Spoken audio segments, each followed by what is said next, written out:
Hello everyone, welcome to my channel. I hope everyone is having a wonderful day.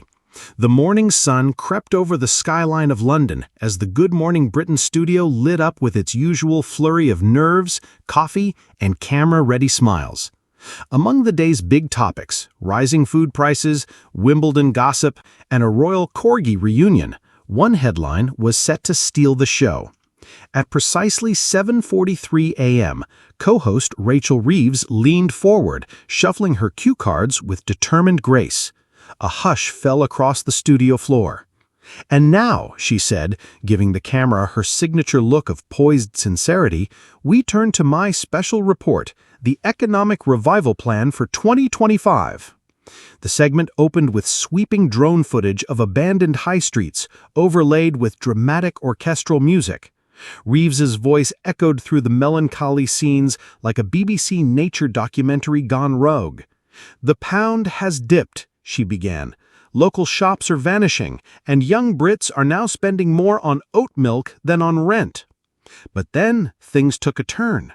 "We've analyzed the data," she said confidently, gesturing to a chart behind her that, inexplicably, featured pictures of sandwiches. "As you can see, reducing VAT on falafel wraps and investing in TikTok influencers who promote thrift shops will stimulate GDP by 17%.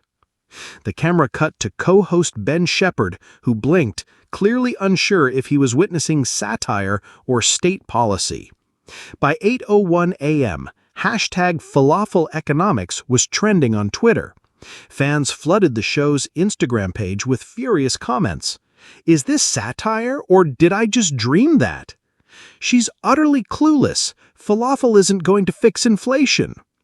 Rachel Reeves really said, 'Spend more hummus, save the country'?"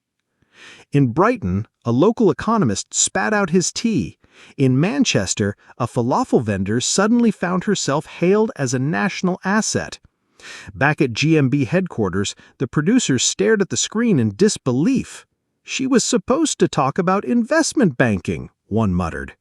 "She rewrote the script in the green room, said it needed more flavor," whispered another. Meanwhile, Reeves sat proudly, unaware of the chaos she had unleashed.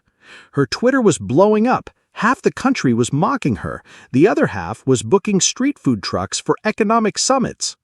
The Prime Minister's office issued a vague statement about reassessing snack-based policy models, while the Chancellor tweeted a GIF of someone setting a pie chart on fire. Later that evening, Reeves appeared on a follow-up segment hosted by Piers Morgan, who immediately launched into her. "Rachel, what were you thinking? VAT on falafel wraps?" Reeves, unbothered and glowing with misplaced confidence, smiled. "Piers, it's about relatability. People don't trust numbers, they trust lunch." For a moment, even Piers was speechless. And then, something stranger happened. An Oxford think tank released a counter-report titled "Consumer Spending on Street Food and Urban Economic Recovery." It reluctantly concluded that, by pure accident, parts of Reeves's suggestions could theoretically boost urban commerce. Cue the memes. A mock campaign poster. "Rachel Reeves for PM. Less math, more wraps." A mock slogan. "Vote falafel, fix finance." Within 48 hours, Reeves was booked for an economics podcast, a cooking segment on This Morning, and invited to a youth summit titled Snackonomics 101. As London settled into the weekend, one thing was certain.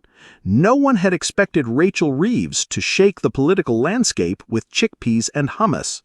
But perhaps, in a world of stale policies and jargon, Britain was secretly hungry for something new, literally. Whether clueless or visionary, Rachel Reeves had done the impossible. She'd made the economy go viral.